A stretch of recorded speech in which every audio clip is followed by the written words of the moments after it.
રાજકોટ જિલ્લાના ધોરાજીમાં ડુંગળીના પૂરતા ભાવ ન મળતા ખેડૂતોમાં રોષ જોવા મળી આવ્યો છે.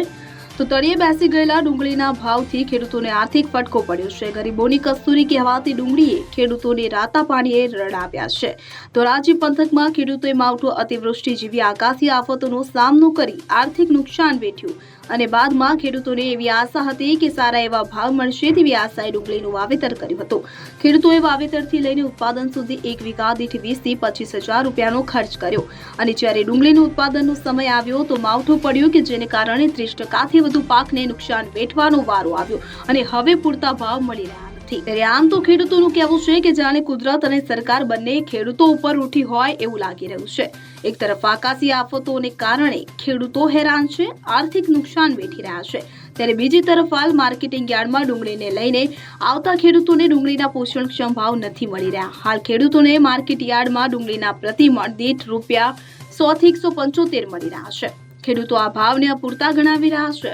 ખેડૂતોનું કહેવું છે કે ઓછામાં ઓછા 600 પ્રતિ મણના ભાવ મળે તો ખેડૂતોને આર્થિક લાભ થાય. ખેડૂતોનું કહેવું છે કે હાલ જે ભાવ મળી રહ્યા છે તે અપૂરતા છે. ખેડૂતોની ડુંગળી ખેતરેથી લઈ અને માર્કેટિંગ યાર્ડ સુધી પહોંચાડવા માટે જે ટ્રાન્સપોર્ટ ખર્ચ થાય છે તે ટ્રાન્સપોર્ટ ખર્ચ પણ આ ભાવમાં નીકળી શકે તેમ નથી, જેથી ખેડૂતોને ડુંગળીના ભાવ ન મળતા ખેડૂતો નારાજ જોવા મળી રહ્યા છે. તમારું નામ અને વિગત? મારું નામ અહેમદભાઈ છે, અહેમદભાઈ ઘુઘા. હું ભાણવડથી આવ્યો છું, ખેડૂત છું. ડુંગળી ભરી અને આજે ધોરાજી માર્કેટ યાર્ડિંગમાં આવ્યો છું. અહીંયા ડુંગળીના કોઈ એવા ભાવ નથી કે ખેડૂતને સંતોષ થાય. અહીંયા 100 રૂપિયાથી માંડી અને 170 રૂપિયામાં ડુંગળી વેચાય છે. આનાથી ખેડૂતનું કાંઈ ન થાય, આનાથી જગતનો તાત બરબાદ થઈ જાય. આ દિવસો દિવસ રાસાયણિક ખાતર તથા કીટનાશક દવાઓમાં જોરદાર ઉછાળો ભાવમાં થાય છે અને ડુંગળીના ભાવ તળિયામાં બેસે છે. તો આ જગતના તાતનું હવે થશે શું? આ સરકારશ્રીને મારી નમ્ર વિનંતી છે કે ડુંગળીના ભાવ ખેડૂતને કમસે કમ 500 થી 600 રૂપિયા તો મળવા જ જોઈએ. આમાં જગતનો તાત કરશે શું? આમાં એના લણાવવાના, ઉપાડવાના, નેંદામણના એનો પણ ખર્ચો નથી ઉપડતો. આ યાર્ડમાં આવવાથી પોતાની વાડીએથી યાર્ડમાં લઈ આવવા માટે 1 કટ્ટાનું ભાડું કમસે કમ 50 રૂપિયા બેસી જાય છે અને 100 રૂપિયા મણનો ભાવ આવે છે. તો યાર્ડમાં 200 રૂપિયા કટ્ટાનો ભાવ થયો. તો આમાં ખેડૂત કરશે શું? મારું એ કહેવાનું થાય છે સરકારશ્રીને કે આમાં જગતનો તાજ જીવતો કેમ રહેશે? આ દિવસે ને દિવસે હવે રોવાનો એનો વારો આવ્યો છે. તો તમે એના વિશે કંઈક વિચારો, તમે એના વિશે કોઈ નિર્ણય લ્યો. આમાં જગતનો તાજ કરશે શું?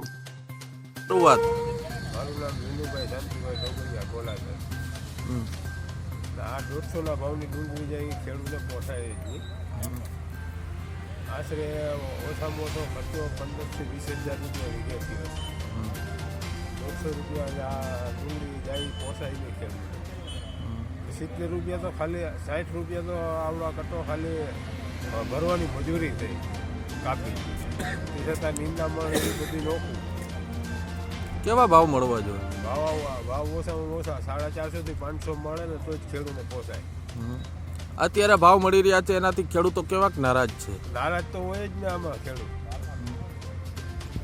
આ ખર્ચો લેતો જાય છે માથે તોય પોસાય એમ નથી. આ ખાલી આ લણવાની મજૂરી થઈ ખેતરમાં. આ ભાડા તો અલગ બધા. કાકા, તમારું નામ અને વિગત? શું લઈને આવ્યા છો? શું ભાવ મળે છે? રામજીભાઈ મારું નામ. હા, ડુંગળીની બજાર અત્યારે 100 થી 150 લગન બજાર મળે છે, બરાબર? એમાં પોહાતું નથી અમને. કોઈ હિસાબે અમને આ પાલવેને 1 કટ્ટો કાપવાના 50 રૂપિયા તો મજૂરી આપે છે. ઉપાડવાનું નોખું, પાણીનું નોખું, ખાતરનું નોખું, ઉઠે અમારું. કેવા ખર્ચા કર્યા હોય કાકા? ખર્ચા જાજા થઈ ગયા છે. અમે મજૂરીને મળતા નથી એવું થઈ ગયું. અત્યારે શું ભાવ મળે છે યાર્ડમાં? યાર્ડમાં 170 થી 150 રૂપિયા લેવા. બસ મળવા જો કેટલા ખરેખર કાકા? 400 થી 500 રૂપિયા મળે ને તો જ આ માણસને મળે કાંઈક રૂપિયા નકર નબળે મળે નથી. બરાબર 400 રૂપિયા તો બજાર ઓછામાં ઓછી 450 500 તો હાલવી છે. અત્યારે નથી મળતા. Alpesh Trivedi, CN24 news. હવે જુઓ દેશ દુનિયાની તમામ ખબરો તમારી આંગળીના ટેરવે. ઉઠાવો મોબાઈલ અને ગૂગલ પ્લે સ્ટોર પરથી ડાઉનલોડ કરો અમારી CN24 ન્યૂઝ મોબાઈલ એપ.